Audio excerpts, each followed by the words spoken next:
Solórzano, quien es profesor del área de economía tanto en la Universidad de Costa Rica como en la Universidad Nacional. Ha trabajado con muchos organismos internacionales y es investigador del Centro de Investigaciones Económicas de la UCR. En ese marco han venido desarrollando algunas investigaciones para FAO y la OIT, CEPAL. Y entonces es una mirada efectivamente desde otro ángulo que nos va a permitir generar más discusión sobre el tema y ir viendo temas y ejes importantes que deberíamos ir tomando en cuenta para mejorar, diríamos, lo que es la formación de recursos en el desarrollo rural. Entonces le damos el micrófono a Juan Diego. Adelante. Bueno, muchas gracias. Buenas tardes.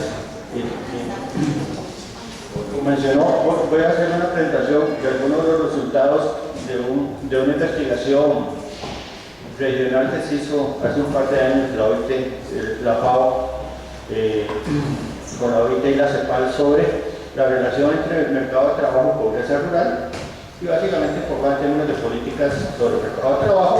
Posteriormente se hizo otro trabajo sobre más directamente pobreza rural y políticas públicas. Entonces, básicamente lo que quiero es mostrar esa relación entre las características del mercado de trabajo rural y la pobreza rural.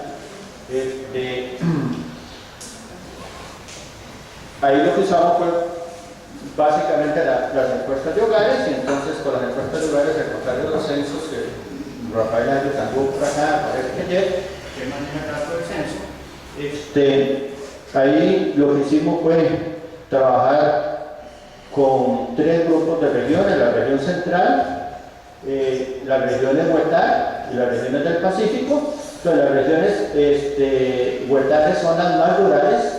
En este caso, el 70% de la población de estas regiones eran población rural, y ahí se ubica el 27% de toda la población rural. Las regiones del Pacífico son un poco menos rurales.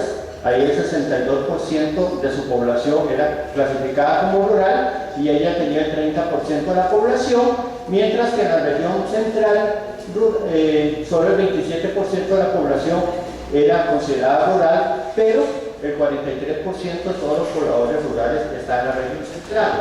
En términos de pobreza, las regiones del Pacífico son las más pobres, un 27% de familias pobres en el 2009.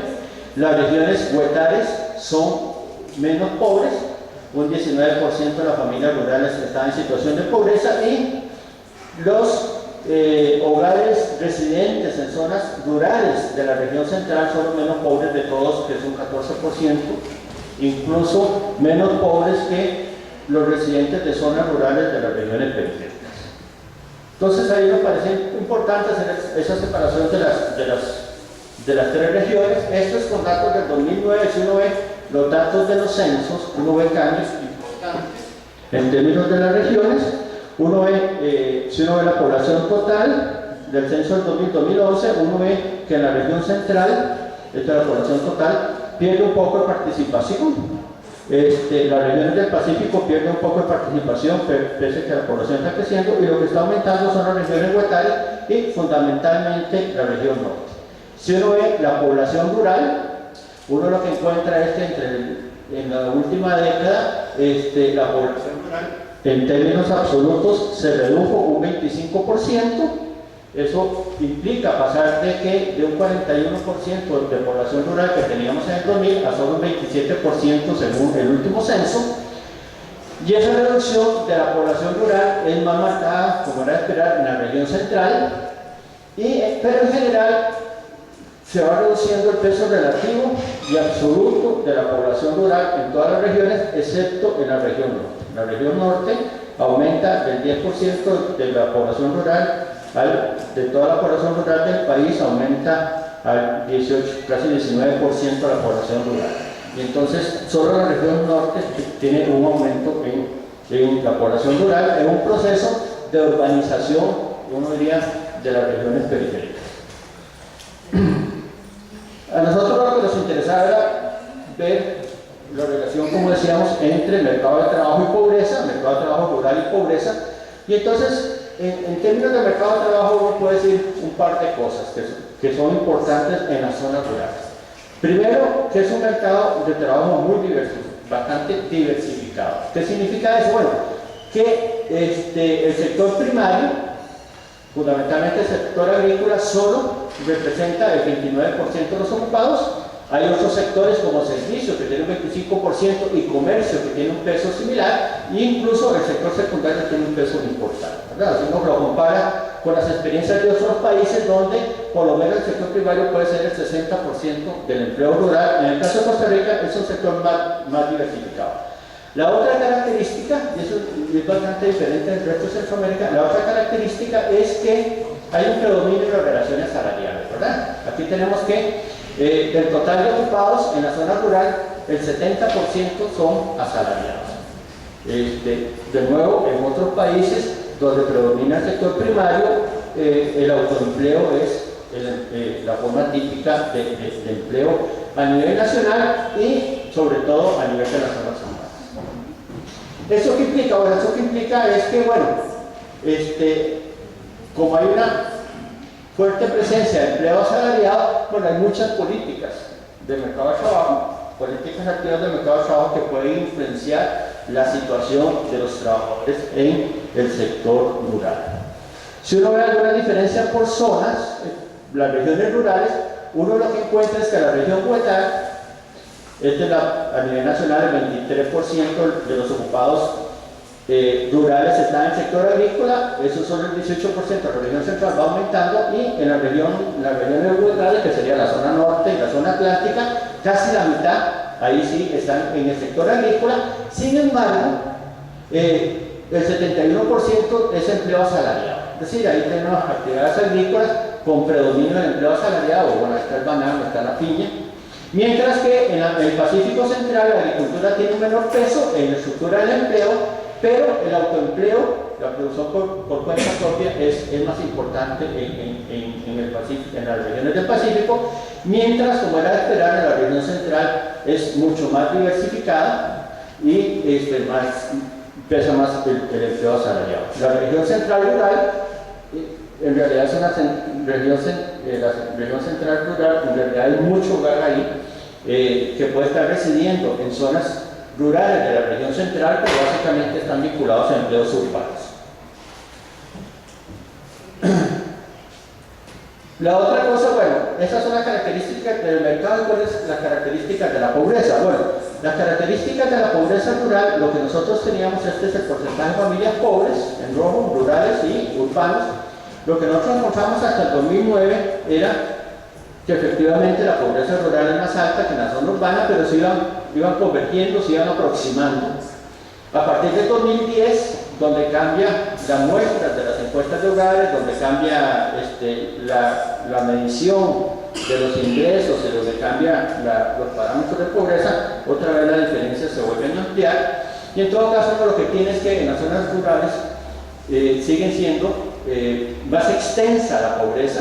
Aquí está alrededor de un 26% contra un 18% de las familias en situación de pobreza en las zonas urbanas, y es más intensa. Es decir, si uno ve qué tan pobres son los pobres en la zona rural, son más pobres y la pobreza extrema es más importante. En todo caso, los datos que yo les voy a presentar son datos fundamentalmente del 2009, donde las diferencias urbanos-rurales eran menores y era un punto bajo en la evolución de la pobreza. La pobreza estuvo bajando del 2004 al 2006, 2007, fundamentalmente bajó como una cuarta parte en las zonas rurales. Entonces, cuando uno quiere ver la relación entre pobreza y mercado de trabajo, uno lo puede ver desde el punto de vista del hogar o desde el punto de vista de la persona que se incorpora al mercado de trabajo. Desde el punto de vista del hogar uno puede decir algunas cosas. La primera es que los hogares son muy vulnerables a la situación ocupacional del jefe. Normalmente en los perfiles, si uno quiere analizar la pobreza, en los perfiles de pobreza le interesa ver dos cosas. Uno, lo que uno llamaría la incidencia, es decir, qué porcentaje de los hogares o personas que tienen esa característica son pobres, y otro es la distribución de los pobres, ¿sí? Cómo se distribuye el total de pobres. Entonces, lo que tenemos aquí son la incidencia de la pobreza de los hogares según características del jefe, a nivel de la zona rural, en ese año, en 2009, teníamos un nivel de pobreza del 19%, de los hogares eran pobres. Si el jefe de ese hogar está ocupado, el nivel de pobreza es menor, pero si el jefe es desocupado, el nivel de pobreza es casi 4 veces más, y si el jefe es inactivo, es casi el doble de si es ocupado. Es decir, el hogar es muy vulnerable al desempleo del jefe, aunque la mayoría de los jefes, si uno ve aquí los hogares, la mayoría de los jefes pobres están ocupados, y solo el 7% de los hogares tienen jefes desocupados.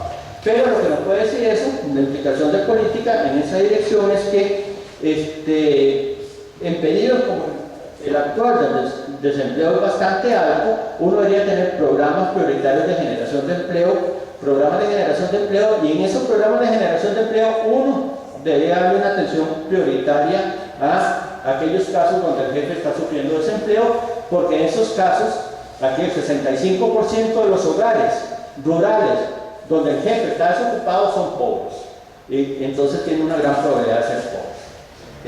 Eso por dentro de las regiones, los hogares rurales en las diferentes regiones no hay mayor diferencia.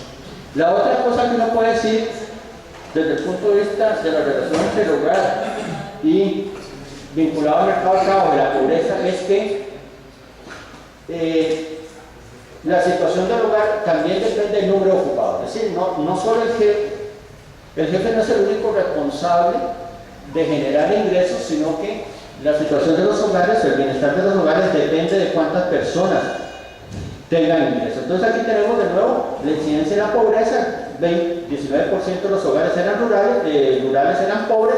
Si en el hogar no hay ningún ocupado, casi la mitad de esos hogares son pobres. Si hay un ocupado, entonces la incidencia de la pobreza es un 25% de los hogares con un ocupado son pobres, casi la mitad menos que en los hogares sin ocupados. Y si en los hogares hay 2 o más ocupados, la pobreza es casi un tercio menos, ¿verdad? Entonces, ¿qué nos dice eso? Bueno, aquí nos muestra la implicación de política, es la importancia de la generación de empleo para combatir la pobreza, lo importante que es para los hogares contar con un segundo miembro incorporado al mercado de trabajo para poder salir de la pobreza, ¿verdad? Si usted logra incorporar un segundo miembro al mercado de trabajo, es como si usted duplicara el salario de la persona que está ahí, ¿verdad? Aumentar los ingresos del hogar, incorporando un segundo miembro, que aumentar los ingresos del hogar tratando de aumentar los salarios promedio. En todo caso, si uno ve la estructura aquí, uno encuentra entonces del total de pobres, la mayoría, el 62% son hogares que tienen solo un ocupado. Hay un 23% de los pobres, hogares pobres donde no hay ocupados, y muy pocos que tienen más de 2 ocupados, mientras que los hogares no pobres, uno tiene casi la mitad de los hogares no pobres, son hogares que cuentan por lo menos con 2 ocupados, ¿verdad? Y a nivel regional, uno lo que encuentra es que en la región Huetar es un caso donde hay un poco más de hogares con más de un ocupado, y aún así en situación de pobreza. Ahí uno podría decir que hay un problema de ingresos, porque a pesar de que hay más de un ocupado, hay una proporción mayor de esos hogares en situación de pobreza. Entonces, desde el punto de vista del hogar, nos interesa qué está pasando con el jefe, nos interesa qué está pasando con los activos que tiene el hogar que puede incorporar al mercado de trabajo, pero también nos interesa en qué trabajan esas personas, ¿verdad? No solo nos interesa en qué, un poco la calidad de los empleos, ¿verdad? Entonces aquí lo que tenemos es la misma distribución, la misma incidencia de los hogares.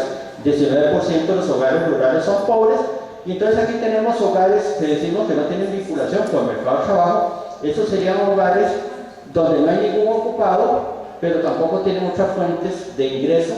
Si tienen algunas otras fuentes de ingreso son estos. Por ejemplo, aquí estaría hogares que no tienen ocupados, pero tuvieron una vinculación pasada del mercado de trabajo. Es decir, son hogares donde no hay ocupados, pero el jefe o algún miembro del hogar es pensionado. Es decir, ya pasó por el mercado de trabajo y disfruta de un ingreso producto de una pensión, o puede disfrutar de una pensión. Entonces, si no tiene vinculación con el mercado de trabajo, esos hogares que no tienen ocupados ni otros ingresos no laborales del 53% son pobres. En las rayas, las columnas estas amarillas son hogares que hemos dicho que decimos que tienen una vinculación débil al mercado de trabajo. Una vinculación débil al mercado de trabajo, que los hogares son los que tienen un solo ocupado. Si tienen un solo ocupado, hemos dicho que la pobreza se reducía como en el cuadro anterior, pasaba al 25%, del 41 al 25%. En este caso la estamos separando en dos grupos: aquellos que tienen un solo ocupado para el sector agrícola. Entonces, de esos hogares que tienen un solo ocupado, los que están en el sector y en el sector agrícola, el 35% de sus hogares son pobres. Si tienen un solo ocupado pero están en actividades no agrícolas, el porcentaje de pobreza es un 20%, ¿verdad? Entonces ahí ya sabe el tipo de empleo y su relación con la pobreza. Si tiene una vinculación fuerte al mercado de trabajo, que son estas tres barras verdes, son aquellos hogares que tienen por lo menos dos ocupados. Decíamos en el caso anterior, bueno, si tienen dos o más ocupados, el porcentaje de esos hogares que sufren pobreza es alrededor del 7%. Cuando uno desagrega, decimos, bueno, ¿qué pasa si tienen dos o más ocupados, pero todos están en agricultura? Bueno, ya el porcentaje no es el 7%, sino es el 17% de esos hogares que son pobres. ¿Qué pasa si tienen una incorporación mixta? Es decir, que algunos miembros están en la agricultura y otros están en actividades no agrícolas, ya el porcentaje de pobreza se reduce al 9%.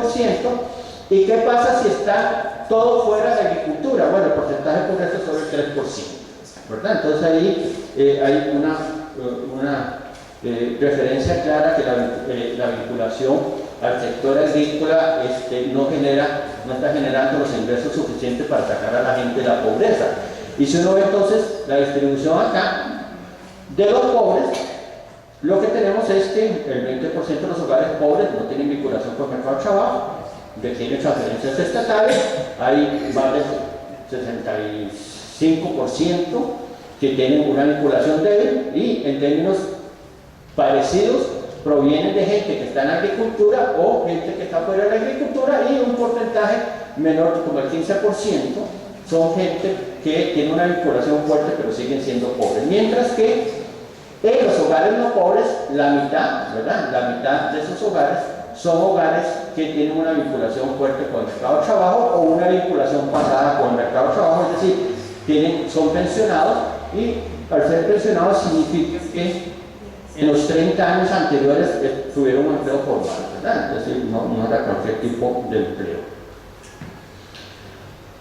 Entonces, si uno ve la relación entre pobreza y el mercado de trabajo a nivel de familia, entonces decimos, bueno, ahí es importante cuál es la condición de actividad del jefe, es importante cuántos activos puede incorporar el hogar al mercado de trabajo, y es importante en dónde se emplean las personas.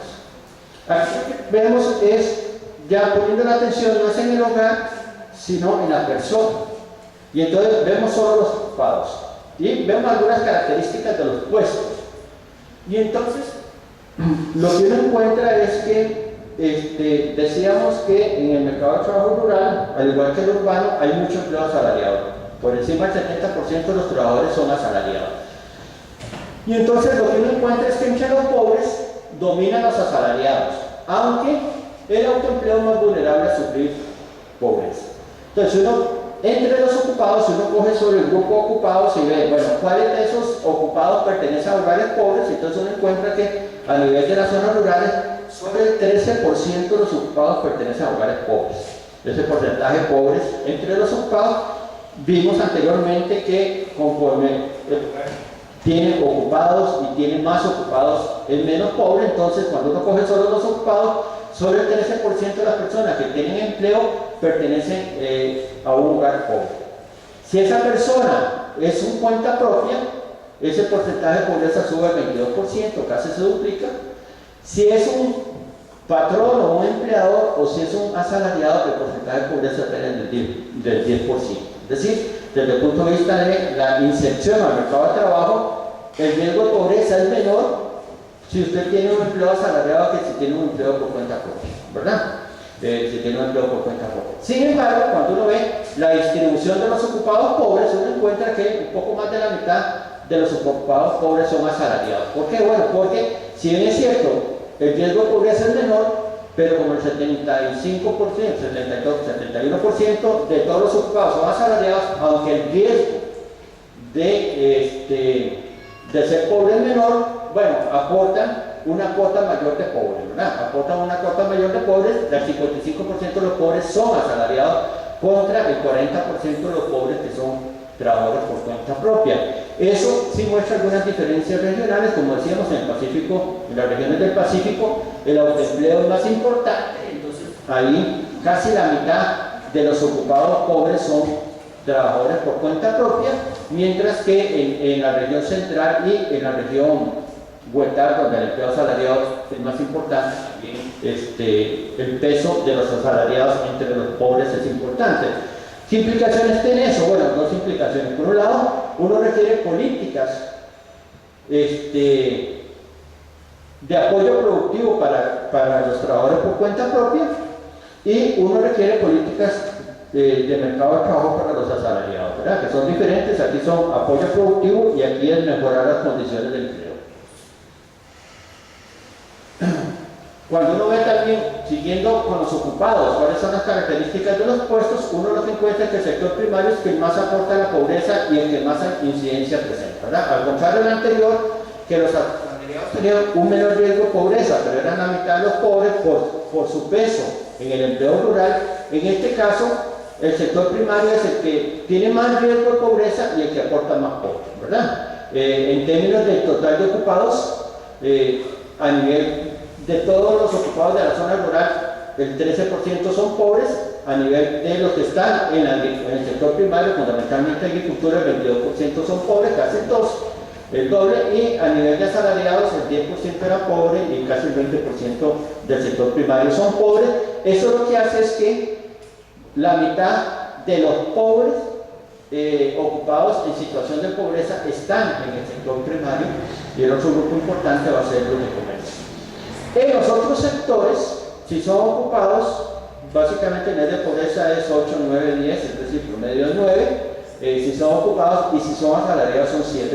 Es decir, trabajar en un sector que no es el sector primario reduce la pobreza entre los asalariados del 19 al 7, a menos de la mitad, y entre los ocupados del 22 al 9, a menos de la mitad. Es decir, las personas que logran insertarse en actividades no agrícolas tienen un riesgo de pobreza la mitad de la que tienen las personas que están en el sector agrícola. Las implicaciones de política, bueno, por un lado, es importante en las zonas rurales generar empleo no agrícola, ¿verdad? La generación de empleo no agrícola es un mecanismo muy importante que permite a los hogares poder diversificar sus fuentes de empleo.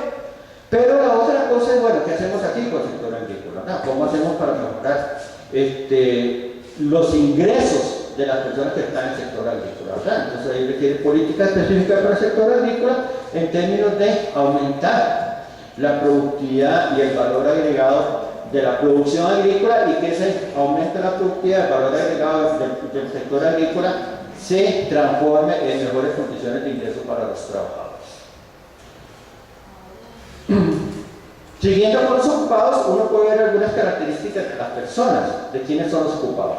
Y una que nos interesa mucho es el capital humano. Entonces, uno lo que encuentra es que en la zona rural la mayoría de los pobres cuentan con una limitada educación, y también lo que uno encuentra es que la incidencia de la pobreza se reduce drásticamente a mayor educación. Entonces, si tenemos aquí ocupados o asalariados que no tienen educación, bueno, el riesgo de pobreza alrededor del 22-25%. Si tienen algo de educación primaria, se reduce un poco. Si tienen educación primaria, ya es 15%. Y si tienen ya educación media, alguna educación media, el riesgo de pobreza es menor. Y si tienen educación superior, prácticamente no hay ningún riesgo de pobreza. Entonces, aquí tenemos los ocupados, el promedio es el 13%. En realidad, uno necesita tener algo secundario o secundaria completa para tener un riesgo de pobreza por debajo del promedio de la zona. Y entonces ahí tenemos una importante conclusión. Cuando vemos aquí, entonces, nosotros vemos que los pobres, el 80% de los pobres son personas que en el mejor de los casos completaron la primaria, mientras que en los no pobres la mitad de los ocupados no pobres es gente que tiene por lo menos algún estudio secundario, ¿verdad? Entonces, bueno, aquí de nuevo, aquí la implicación de política es la importancia de la formación de capital humano. En las zonas rurales, la formación de la educación y la importancia que los jóvenes completen por lo menos la educación media, ¿verdad? Hay estimaciones, algunos modelos para América Latina, lo demuestra es que si usted quiere tener una probabilidad suficientemente alta de superar la pobreza, necesita secundaria completa por lo menos, ¿verdad? Una probabilidad suficientemente alta de no caer en cuadros de pobreza.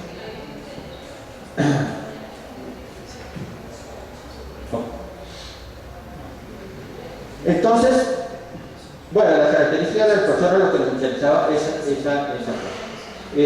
Luego, podemos analizar algunas instituciones laborales que tienen que ver también con la situación, el riesgo de sufrir pobreza, ¿no? Y algunos procesos laborales. Y entonces, una es la organización de los trabajadores. Lo que uno encuentra, básicamente, es que la organización, esto es solo para asalariados, ¿verdad? La organización de los trabajadores es muy limitada a nivel nacional y más en las zonas rurales. No solo bajo sindicalismo como bajo otra forma, ¿sí? El 95% de los hogares de los asalariados pobres no pertenecen a ningún tipo de organización, y eso es más o menos parecido en todas las regiones, mientras que entre los hogares, perdón, entre los asalariados no pobres hay un poquito más de participación. Y si uno ve la incidencia de la pobreza, el 10% de los asalariados de las zonas rurales son pobres. Si no participa es muy parecido, pero si está participando en algún tipo de organización, el riesgo de pobreza pasa del 10 al 3%, ¿verdad? Del 10%. Entonces, de nuevo, otra ramificación de política, que una forma de mejorar las condiciones laborales de los trabajadores es vía organización. Entonces, aquí lo que tenemos es que la tasa de sindicalización es menor en la zona rural. Un 7% de los trabajadores rurales están organizados contra un 11% de la zona urbana, y es menor en el sector privado rural, y es menor entre los pobres. Entre los asalariados rurales no pobres, el 7% pertenece a un sindicato, y de esos el 82% son empleados públicos.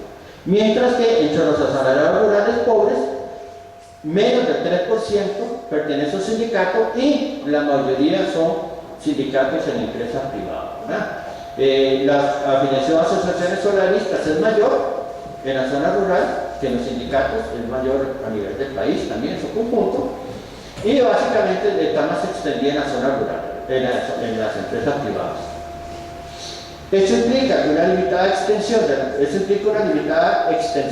de la negociación colectiva como medio de mejorar las condiciones laborales, y aumenta la dependencia de la política de salario mínimo. Es decir, los trabajadores tienen poco poder, poca organización para la negociación colectiva. Entonces, ¿qué pasa con el salario mínimo? Uno lo que encuentra es que existe un alto incumplimiento del salario mínimo en el ámbito rural, y se asocia con mayores riesgos de pobreza. Entonces, aquí tenemos la incidencia de la pobreza. El 10% de los asalariados rurales son pobres. Si ganan menos del salario mínimo, pasa el 25%.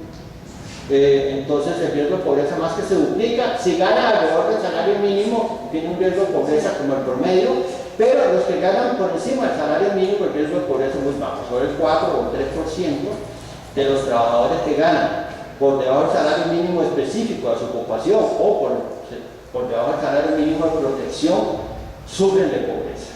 Y si uno ve la distribución de los pobres, uno encuentra que el 60% de los asalariados pobres ganan menos del salario mínimo, y porcentaje que llega al 80% de los asalariados pobres ganan o el salario mínimo o menos del salario mínimo, mientras que más de la mitad de los no pobres ganan por encima del salario mínimo, y un 75% estaría ganando el salario mínimo o por encima del salario mínimo, y ese grado de incumplimiento es mayor en las zonas del Pacífico, ¿verdad? En las zonas del Pacífico el grado de incumplimiento es mayor, mientras que en la región central es menor. Entonces ahí tenemos un problema con el salario mínimo. El incumplimiento entonces del salario mínimo es mayor en el ámbito rural. Este es un instrumento de política que tenemos. Si los trabajadores no están organizados, no pueden negociar el salario, la única forma entonces de modificar los salarios es a través del salario mínimo, pero hay un alto incumplimiento, no hacemos nada subiendo los salarios mínimos si las empresas no los pagan. En el ámbito rural el 58% de los trabajadores ganan menos del salario mínimo. La mitad de los asalariados pobres ganan menos del salario mínimo están en el sector primario. Parte del mayor grado de pobreza que uno encuentra en la gente que trabaja en agricultura es porque el incumplimiento de salarios mínimos es mayor ahí. El 56% de los asalariados pobres que ganan más del salario mínimo trabajan en pequeñas y microempresas, pero también uno encuentra una parte importante de trabajadores que ganan menos del salario mínimo que están en empresas de mayor tamaño, ¿verdad? Eso implica que usted tiene un problema ahí del incumplimiento del salario mínimo. Por un lado, en empresas muy pequeñas, que probablemente sea un incumplimiento por baja productividad de las empresas que no pueden pagar el salario mínimo, pero por otro lado tenemos incumplimiento en empresas de mayor tamaño, que básicamente es una evasión para mejorar la ganancia, ¿verdad? Cerca de una quinta parte de los que ganan menos del salario mínimo son empleadas domésticas y afecta entonces directamente a las mujeres. Y si se lograra que los trabajadores recibieran el salario mínimo, uno puede encontrar algunas reducciones importantes en el nivel de pobreza, ¿verdad? Sin embargo, estas simulaciones que uno hace, ¿qué pasa con la gente? Si los trabajadores que están por debajo del salario mínimo les subimos el salario al salario mínimo, tienen algunos problemas porque no está considerando otros efectos que podrían generar. Otra de las instituciones laborales tiene que ver con la protección social, y uno lo que encuentra es que existe una alta desprotección de los riesgos de la vejez y del desempleo, aunque la protección del desempleo es parcial, y los asalariados sin protección son más vulnerables a la pobreza, ¿verdad? Entonces aquí tenemos cuál es el porcentaje de los que no tienen protección. El riesgo de la vejez sería en situación que no están cotizando por productos de su empleo, no cotizan para un sistema de pensiones, ¿verdad? Un sistema de jubilación. Entonces ahí tenemos que entre los no pobres, el 25% no cotiza, pero entre los pobres casi el 60% no está cubierto por un seguro de pensiones para el futuro, y eso llega casi al 70% en el Pacífico Central, mientras que el riesgo contra el desempleo lo tienen, bueno, los que tienen acceso al fondo de capitalización laboral. Hay gente que tiene acceso al seguro de salud, son asalariados con acceso al seguro de salud. En este caso, en el caso de los asalariados no pobres, el 30% no tiene cobertura, y en el caso de los asalariados pobres, el 70% no tiene cobertura y llega más del 70% del Pacífico Central. Entonces tenemos una calidad de empleo también muy baja, y entre más baja sea la calidad del empleo, mayor es la probabilidad de ser pobre. Entonces aquí tenemos el 10% de los asalariados rurales son pobres. Si tienen cobertura, casi el riesgo de pobreza se reduce a la mitad, pero los que no tienen cobertura de esos riesgos, no tienen protección de la seguridad social, el riesgo de pobreza casi se duplica, ¿verdad? Tenemos un problema ahí. Entonces la implicación de política es, bueno, ¿cómo hacemos para llevarles la protección a estos trabajadores? Este riesgo del desempleo básicamente es igual a la cobertura del seguro de salud. Y esos, como no tienen protección, básicamente lo que estamos hablando son trabajadores que tienen empleo. Lo que decíamos, bueno, si usted no tiene empleo y es jefe, tiene una alta probabilidad de sufrir pobreza, pero si tiene empleo depende de la calidad del empleo, ¿verdad? Entonces depende de qué sector está, depende del grado de cobertura que tenga la seguridad social, si le pagan o no el salario mínimo. En el fondo depende del grado de formalidad, ¿verdad? Entonces uno lo que encuentra también en el ámbito rural para los asalariados, que 2 de cada 3 asalariados pobres rurales tienen un empleo informal, y el riesgo de pobreza se asocia a este tipo de empleo duplica el promedio nacional. Entonces el promedio zonal. El promedio nacional, lo que estamos diciendo, es el 10% de los asalariados de la zona rural eran pobres, pero si tienen un empleo rural, un empleo informal, ese riesgo puede ser del 18%, y dentro de los que tienen empleo informal, que son estos 3 grupos, Si está en el sector informal, el riesgo de pobreza es más del doble del promedio nacional. Entonces, trabajar en el sector informal o trabajar como servidora doméstica implica riesgos de pobreza más altos, implica empleos informales. Y el otro empleo informal es un empleo, estos serían trabajadores del sector formal sin cobertura de la seguridad social. Entonces, uno lo que encuentra es que hay casi un tercio de los asalariados pobres que tienen un empleo formal, ¿verdad? Podría tener un empleo formal cubierto por la seguridad social, pero no le están pagando el salario mínimo. Pero tenemos 2/3 de los trabajadores que son trabajadores del sector informal, y el grupo más importante es los que están en el sector informal, y eso es más fuerte en el Pacífico, en la región del Pacífico. Recordemos que esto es para asalariados. En la región del Pacífico, además, hay más gente trabajando como no asalariada, ¿verdad? Pero los que trabajan como asalariados tienen mayor, entre los pobres son mayores los que están con empleo formal. Entonces, el sector informal es la principal fuente de informalidad, el 47% de los asalariados pobres con empleo informal, y la más vulnerable hacia la pobreza general. Y la que más vulnerabilidad hacia la pobreza genera. Un 45% de los pobres con empleo informal están en el sector primario, ¿verdad? Entonces, el sector primario se tiene mayor pobreza porque tiene salarios más bajos, porque no le pagan el salario mínimo y además no tienen cobertura de la seguridad social, ¿verdad? O son unidades productoras familiares, y un 25% están en el sector servicios, fundamentalmente el empleo doméstico. Casi la mitad de los pobres con empleo informal labora en micronegocios, un 25% en pequeñas empresas, o sea, el 70% está en micro y pequeñas empresas, pero casi un tercio del empleo informal entre los pobres es empleo precario, en empresa formal, sin cobertura de la seguridad social, donde es más factible mejorar las condiciones laborales a través de un mayor control. Entonces tiene aquí problemas de informalidad asociados con baja productividad, que lo que cabe es apoyo productivo, y tiene aquí problemas de informalidad asociados con evasión de la seguridad social, que lo que cabe es un mayor control por parte de la Caja de Seguro Social. En procesos laborales, una mirada de trabajo infantil y adolescente. En realidad las encuestas de hogares no miden el trabajo infantil, lo miden a partir de los 12 años. Uno lo que encuentra es que el trabajo infantil es limitado en el país, aunque es mayor en las zonas rurales y es mayor en la agricultura. Y ese trabajo infantil ayuda a reducir la situación de pobreza. Claro, uno lo que encuentra aquí entre los jóvenes de 12 a 17 años es que la mayoría de los jóvenes de hogares pobres, el 80% está asistiendo, está solo estudiando, llega al 82% se estudia y trabaja, y es bastante alto en la región central y en la región del Pacífico. En la región Huetar, la asistencia de los jóvenes al sistema educativo es mucho menor, y básicamente en la zona norte, bueno, en ambos, pero fundamentalmente en la zona norte, en la zona atlántica, tenemos un problema de asistencia a la educación, al sistema educativo.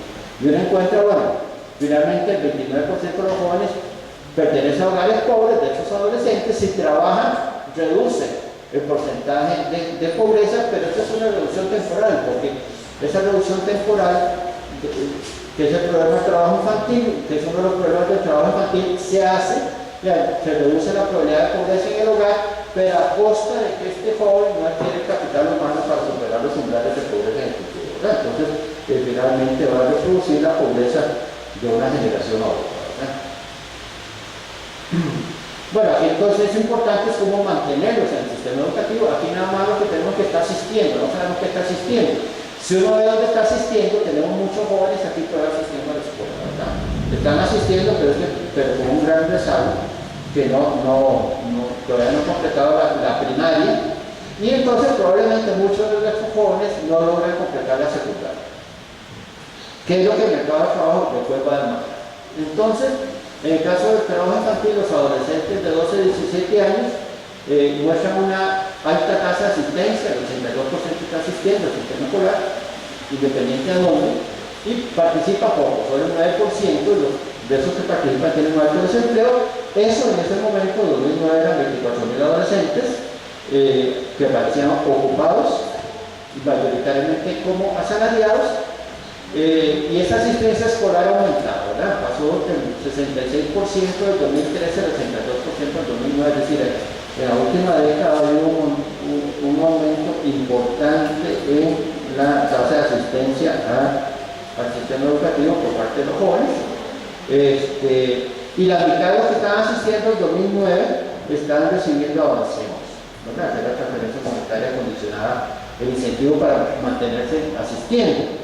Entre los más jóvenes, la asistencia escolar es mayor, 93% está asistiendo, muy poco participan en el mercado de trabajo, y cuando lo hacen básicamente es como trabajo familiar. Recordemos que legalmente los menores de 15 no tienen permiso para trabajar, entonces básicamente trabajan como trabajadores familiares, y eso representa, eran 4.000 adolescentes. ¿Qué pasa con las mujeres? Bueno, las mujeres tienen una menor presencia en la zona rural, en el mercado de trabajo rural, pero su trabajo asalariado se asocia con un menor riesgo de sufrir pobreza, ¿verdad? Entonces nosotros tenemos aquí el 10% de los asalariados rurales son pobres. En el caso de las mujeres asalariadas, este porcentaje es un poco menor, 8%. El 13% de todos los ocupados rurales son pobres, en el caso de las mujeres es un poco menor, un 10%. ¿Y eso por qué? Bueno, porque ese trabajo de la mujer se asocia también mucho con el segundo empleo del hogar, ¿verdad? Entonces, está asociado con el segundo empleo del hogar, y recordemos que un segundo empleo del hogar reduce las probabilidades de pobreza.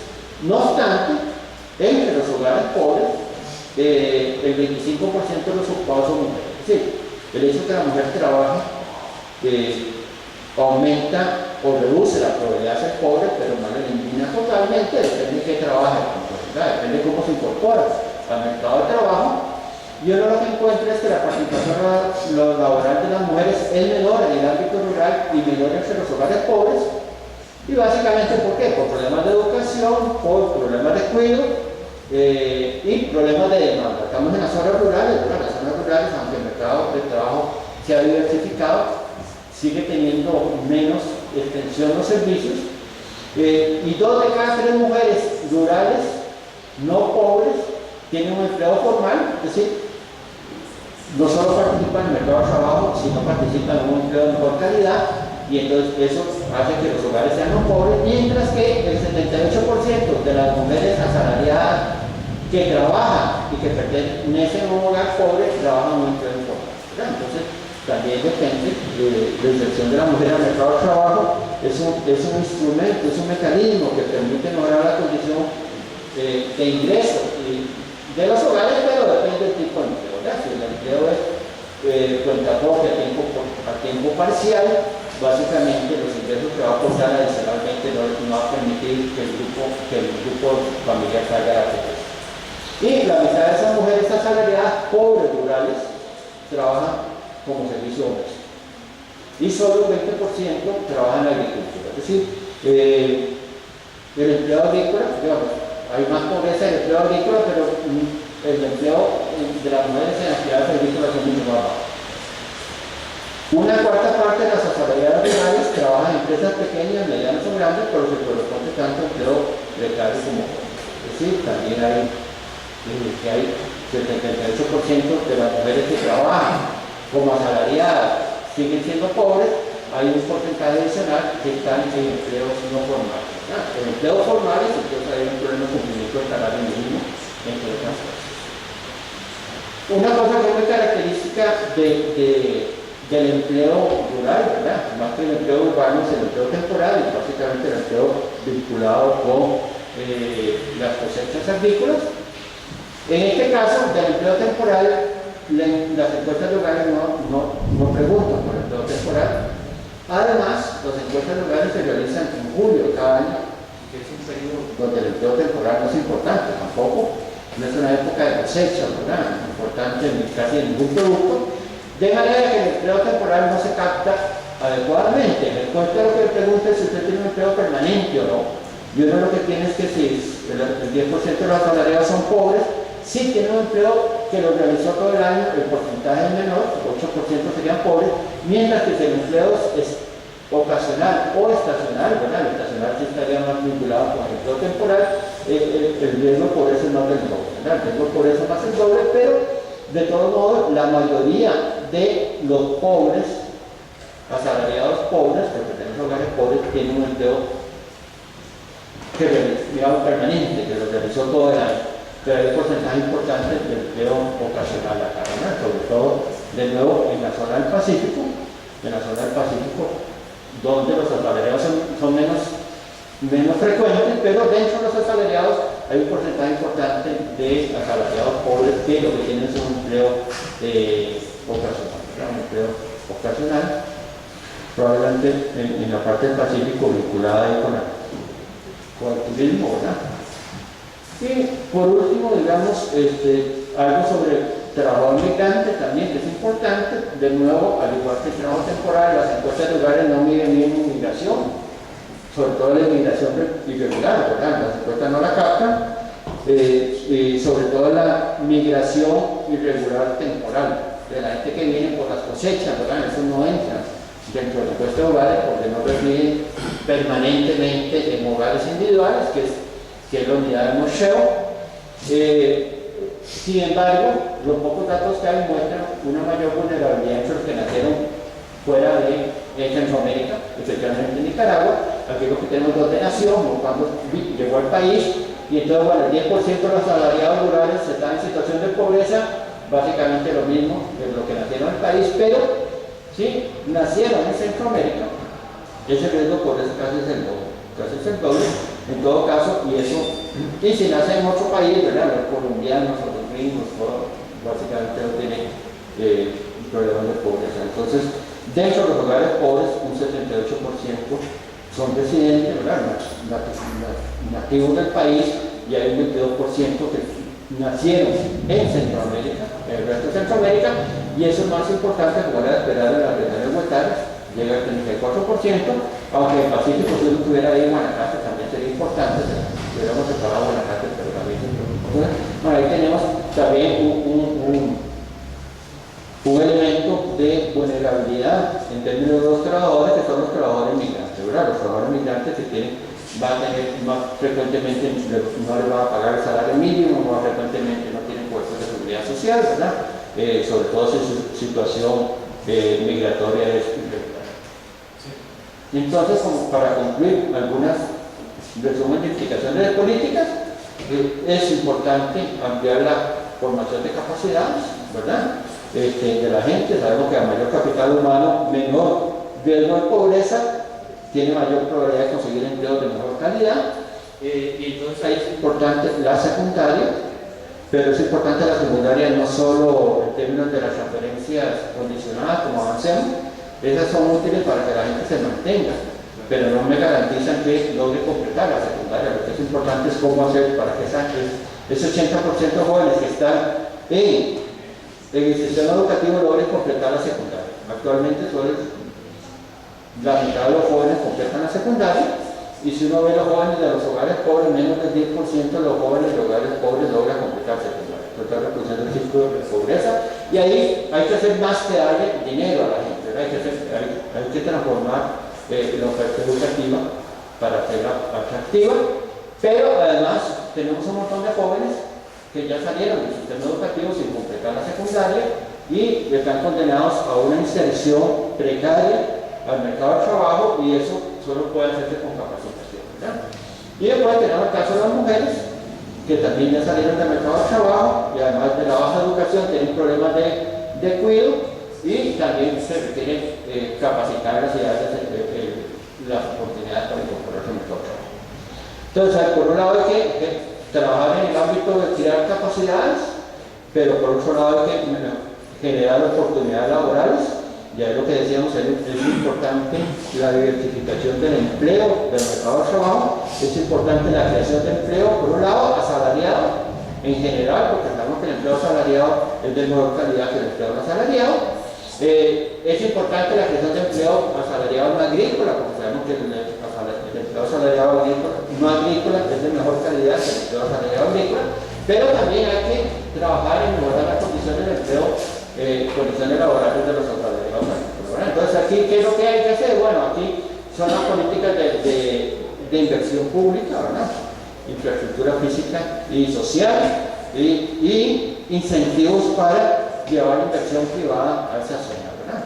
Todo el desarrollo del turismo rural es un caso, digamos, un ejemplo típico de cómo usted puede promover ahí actividades no agrícolas en las zonas rurales que pueden mejorar las condiciones laborales de la gente, y esa vinculación y hacer vinculaciones entre la actividad agrícola y las actividades no agrícolas. También desde el punto de vista de los asalariados, que son la mayoría de los trabajadores rurales, es importante facilitar la movilidad de empleos malos a empleos buenos, ¿verdad? Y para eso el Ministerio de Trabajo tiene un papel importante en la intermediación, tiene un papel importante en el manejo de la demanda estacional vinculada con el empleo temporal y el empleo migrante, ¿verdad? El Ministerio de Trabajo es el que debería cubrir, debería regular ese tipo de demandas.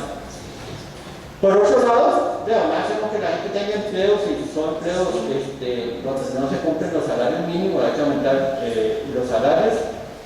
Por un lado, lo más importante, o una cosa importante, es mejorar la organización de los trabajadores, ¿verdad?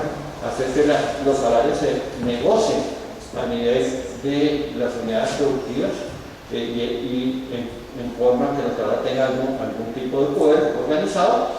Hay que aplicar una política de salarios mínimos activa. En este momento nosotros promovíamos una política de salarios activos, porque hasta ese momento la política de salarios había sido por una década pasiva. Es una política de salarios que lo único que buscaba era mantener el salario real constante, tenía los salarios reales estancados durante una década. A partir de ahí ya la política de salarios se volvió más activa. Hoy están fijando los salarios para que rigen a partir de enero, y ya hay una fórmula donde se incorpora la posibilidad de que los salarios mínimos crezcan en términos reales.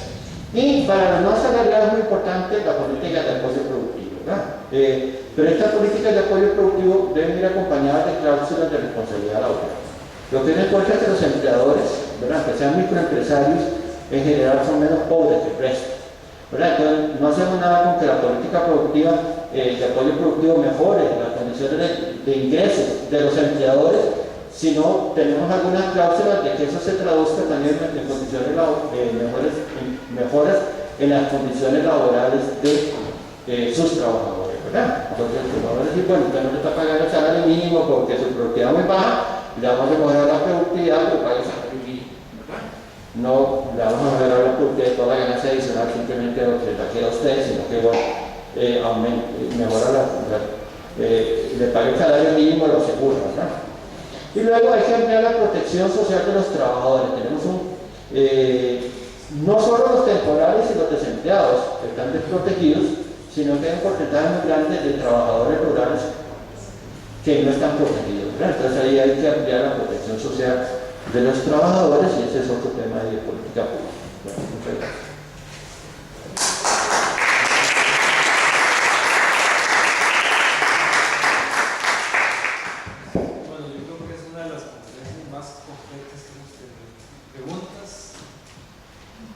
Comentarios antes de irnos a tomar un cafecito. Bueno, yo voy a usar el micrófono porque acá no sé si me escucha. Yo tengo una pregunta, no sé si no es cierto.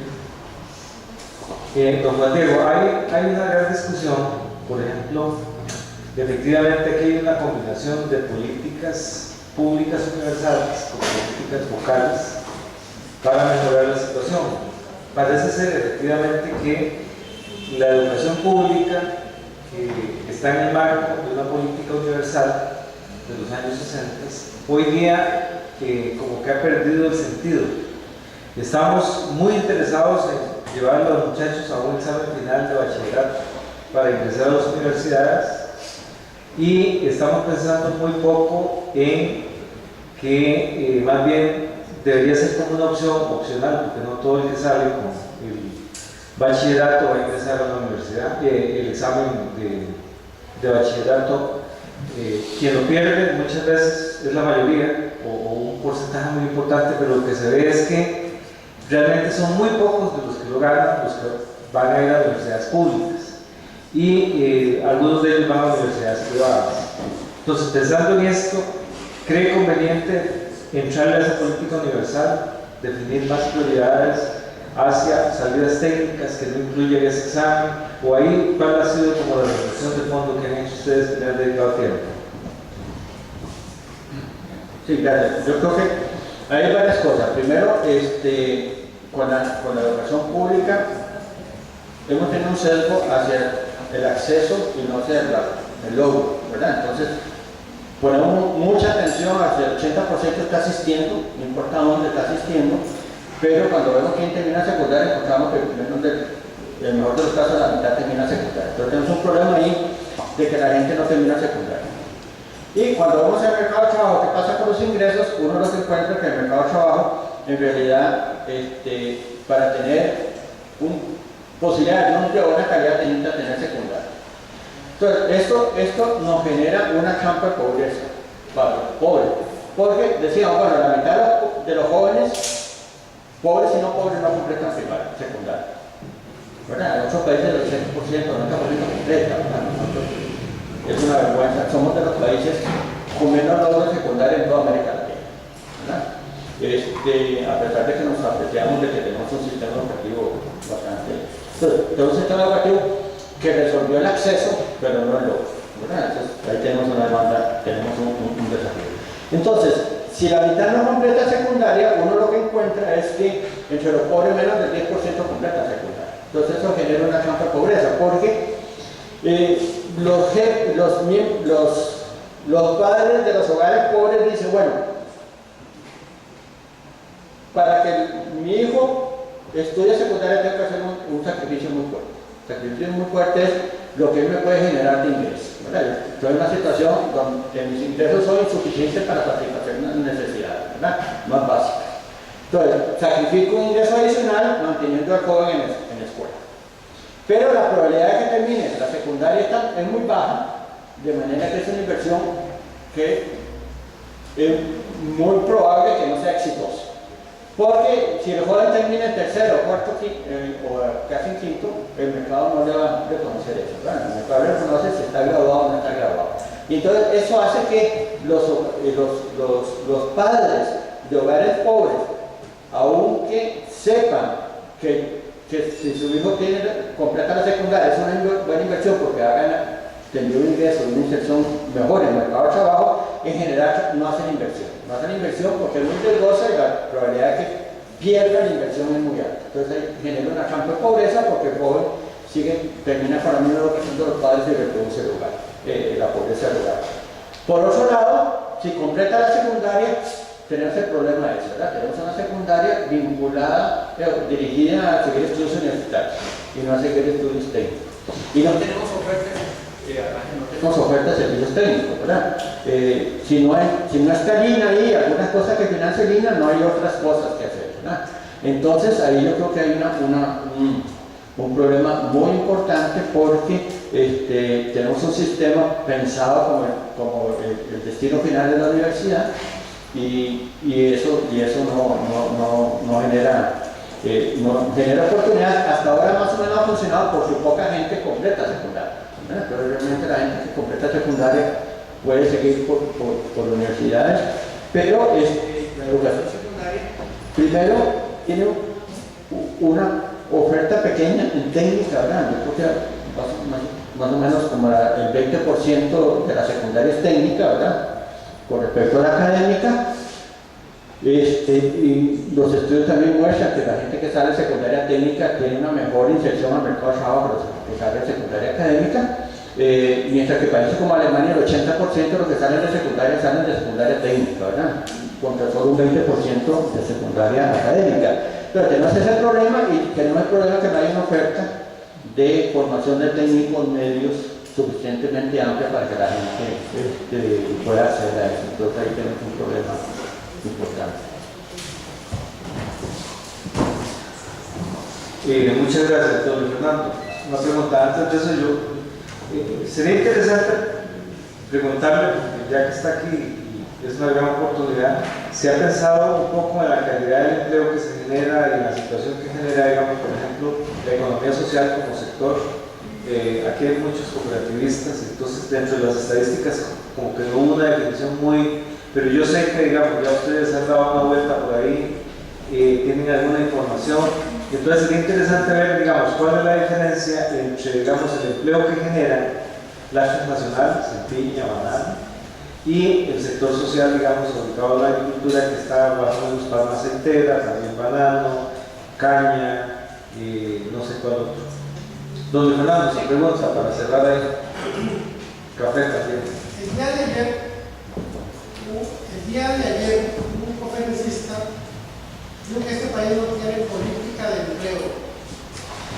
Me quería preguntar, digamos, su opinión, digamos, sobre esa afirmación. ¿Hay o no hay política de empleo? También quería preguntar, cuando estudiamos temas territoriales o regionales, siempre combinamos muchas variables: población, capital, estado, espacio, ambiente.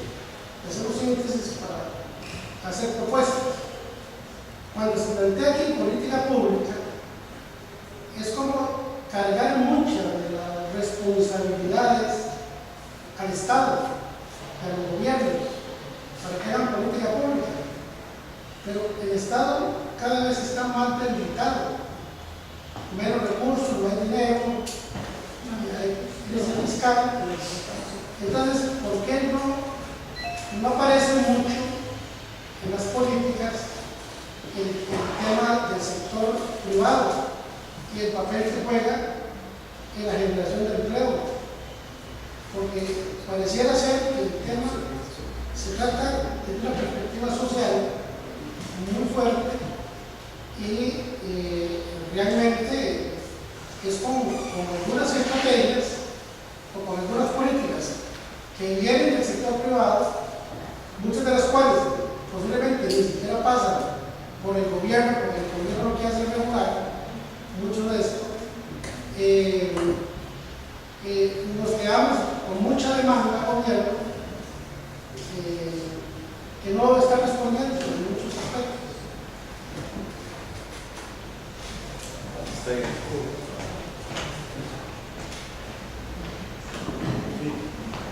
Sí, la primera sobre el empleo generado por la economía social.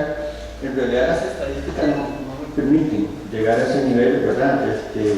Por lo menos las encuestas de hogares no identifican el empleo vinculado a comunidades productivas de economía social.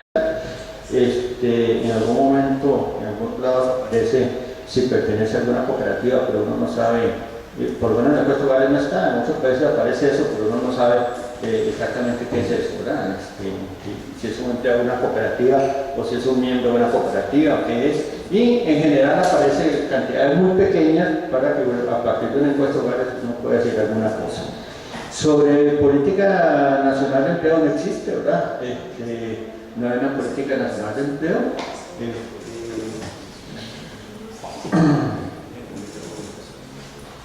Hubo un esfuerzo de generar un documento, Política Nacional de Empleo, que duró como varios años para hacerlo, ¿verdad? El gobierno tras anterior se hizo a partir del Consejo Superior de Trabajo. Ahí los empresarios con los trabajadores consensuaron ahí una política nacional de empleo, pero quedó en el papel, ¿verdad? Quedó en el papel y era muy limitada, en algunos aspectos. Después el gobierno pasado, el ministro de Trabajo pasado quiso modificar ese documento y entonces fue validado por los trabajadores, por los empresarios, porque no era el documento original, y entonces en realidad eso a lo que no se ha llegado a la Política Nacional de Empleo.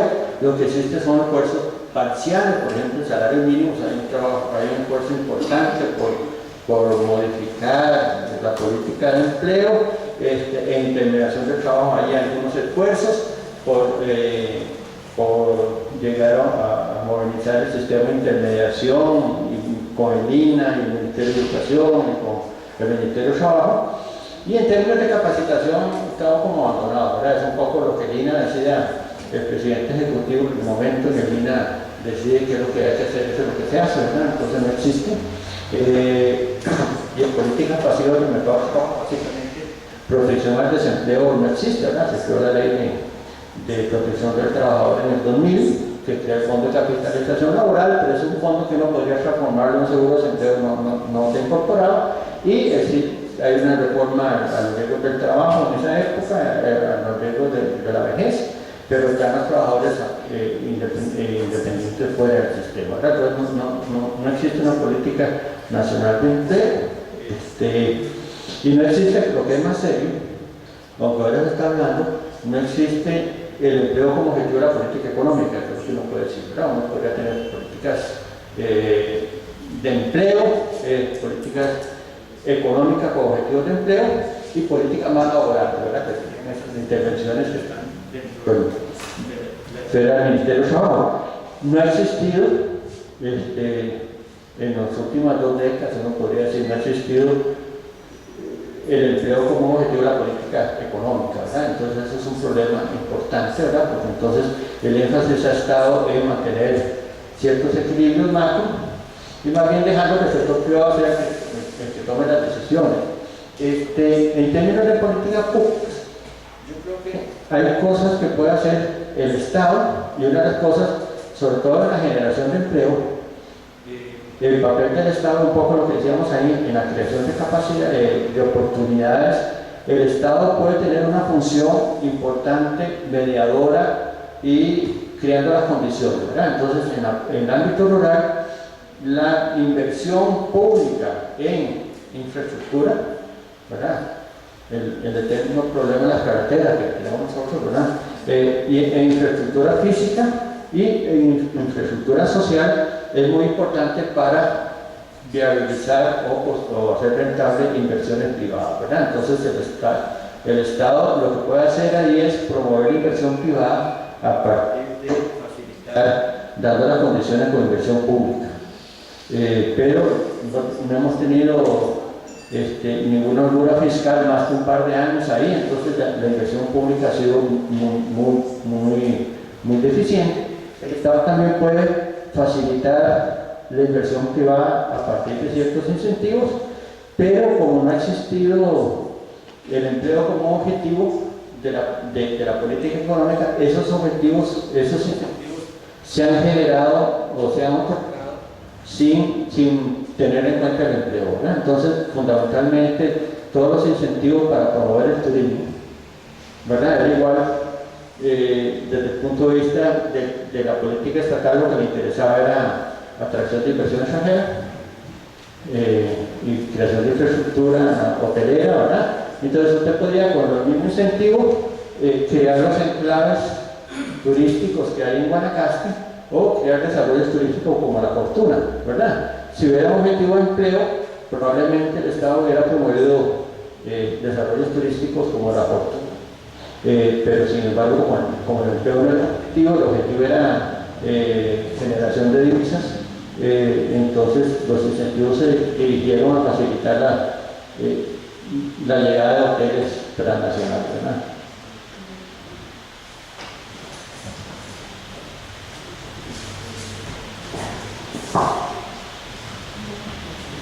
Bueno, yo creo que un aplauso para Diego. Humildemente aquí tenemos, por tanto esfuerzo académico, un certificado de agradecimiento por su conferencia, su participación. Iríamos ahora a un cafecito y volveríamos para ver un caso de una red turística, en el caso de Guanacaste, y en segundo lugar conocer la experiencia, que es la primera experiencia a nivel nacional de un alcalde que ha empezado a introducir el concepto de generación de empleo a nivel municipal, para ver este tipo de experiencias como experiencias en las que, diríamos, la política pública al fin y al cabo es asumida a nivel local, a nivel regional para salir adelante. Muchas gracias.